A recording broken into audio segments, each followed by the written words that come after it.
안녕하세요. 책 데이트 시간입니다. 오늘 소개해드릴 책은 괜찮아, 나도 그랬으니까 라는 책입니다.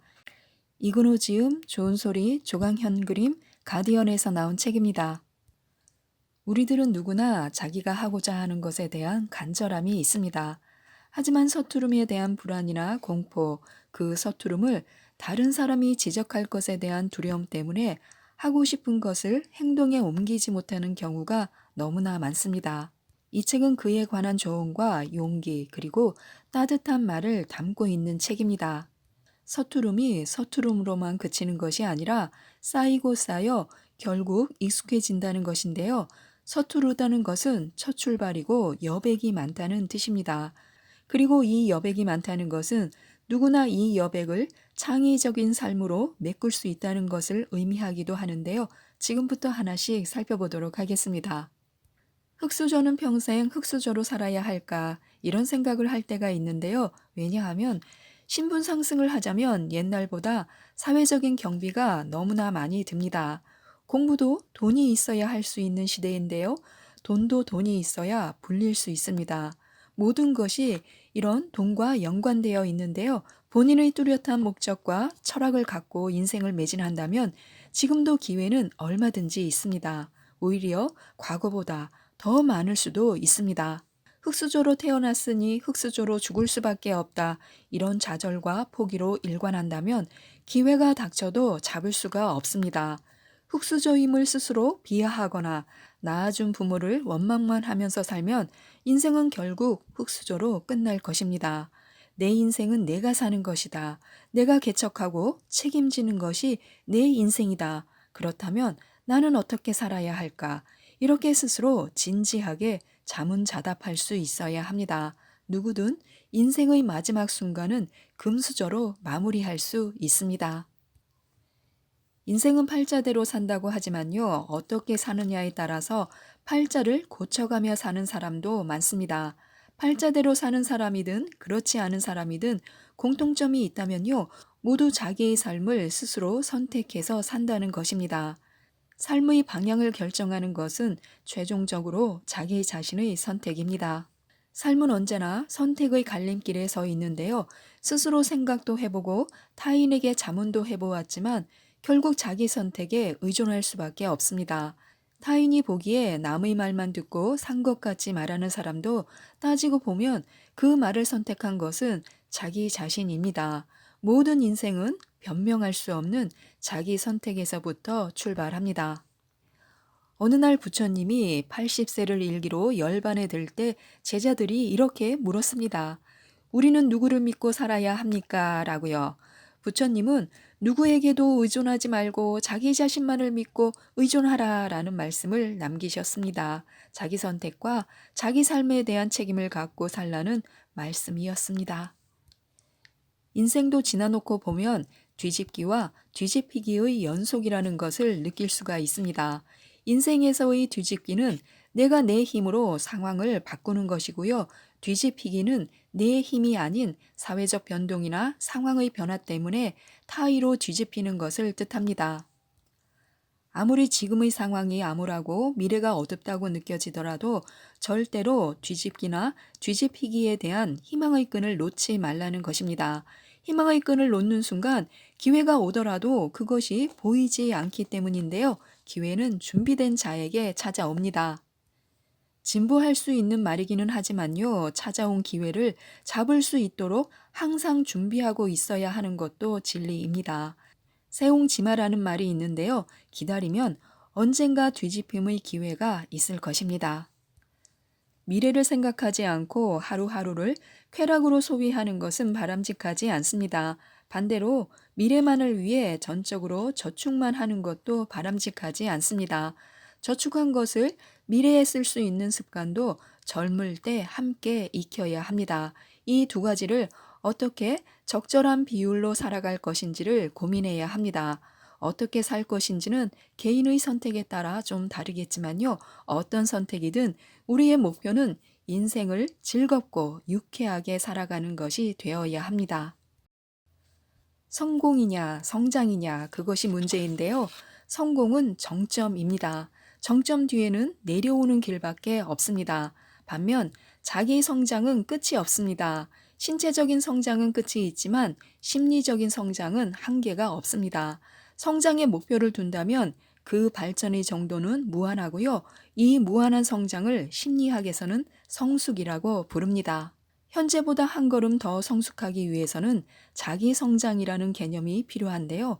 자기 성장 개념에서는 나를 남과 비교할 필요도 없고 남의 평가에 지나치게 귀 기울일 필요도 없습니다.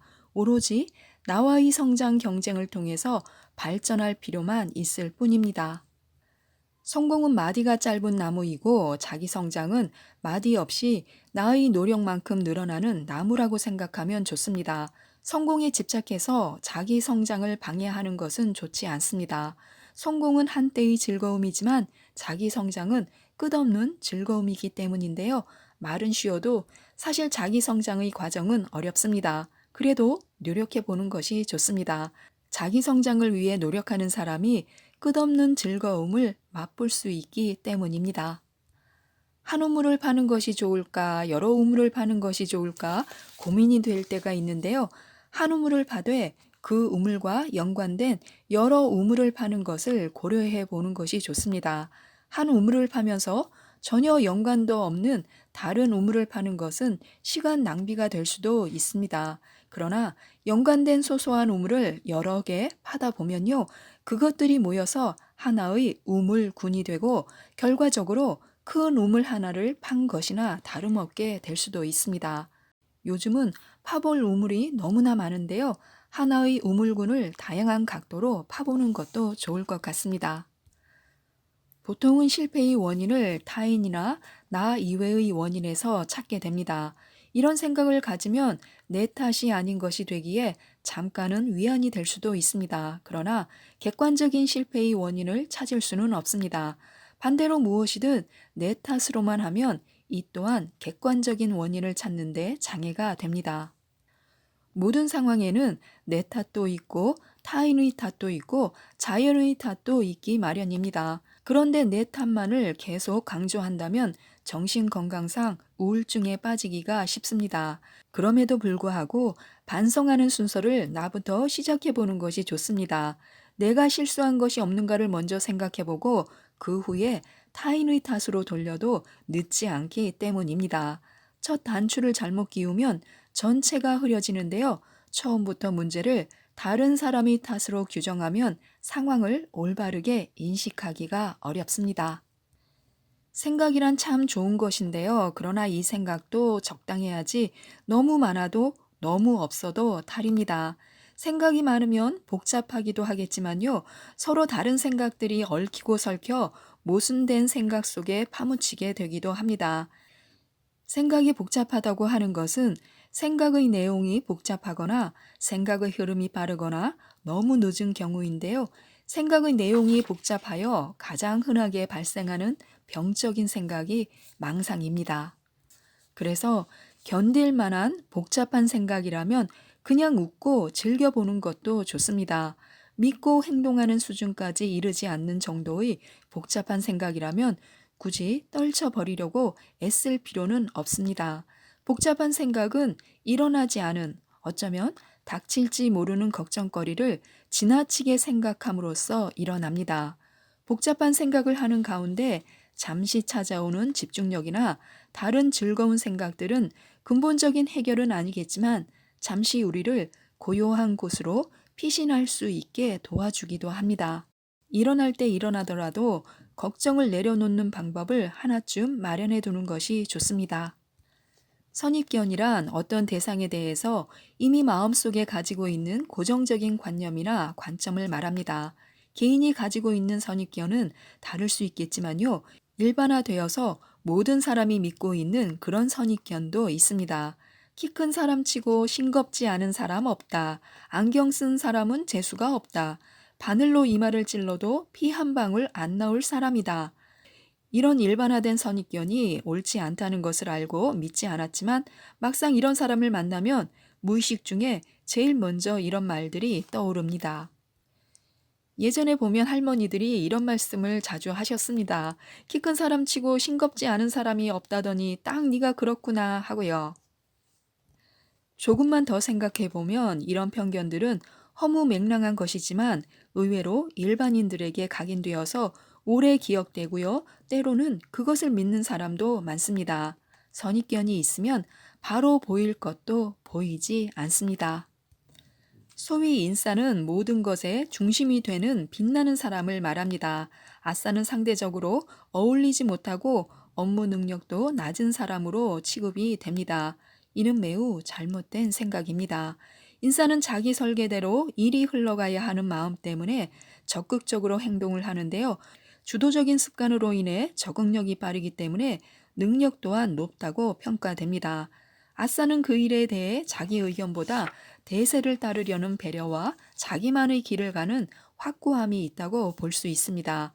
자기 생각이 확고하더라도 그것을 강요하지 않고 밀고 나가는 우직함도 있습니다. 일을 느리게 학습하더라도 일정 수준에 올라가면 앞으로 치고 나가는 사람들이 있습니다. 이는 사람마다 성장 그래프가 달라서 일어나는 현상인데요. 물론 이를 게을리하여 적응이 느린 거라면 업무 능력의 문제입니다. 그러나 노력을 했는데도 능력이 한 번에 오르지 않는 것은 나의 적응도가 상대적으로 낮을 뿐입니다. 이는 단지 어느 순간에 도달하기까지 에너지가 많이 필요한 것이기에 꾸준히 노력하면 해결할 수 있는 문제입니다. 그렇기 때문에 스스로 움츠려들 필요가 전혀 없습니다.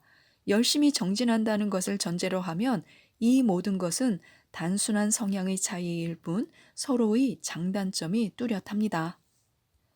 자신이 아싸라고 생각되어 인싸를 부러워하고 자신을 타박하는 것은 불필요합니다. 스스로 자신을 타박하지 말아야 합니다. 지금까지 이 책에 대해서 말씀드렸는데요. 서투름이 차곡차곡 쌓여서 익숙해지면 그 누구도 따라할 수 없는 완성품이 된다고 합니다. 조금 서투르지만 용기를 내보는 것도 좋을 것 같습니다. 이상 책데이트였습니다. 감사합니다.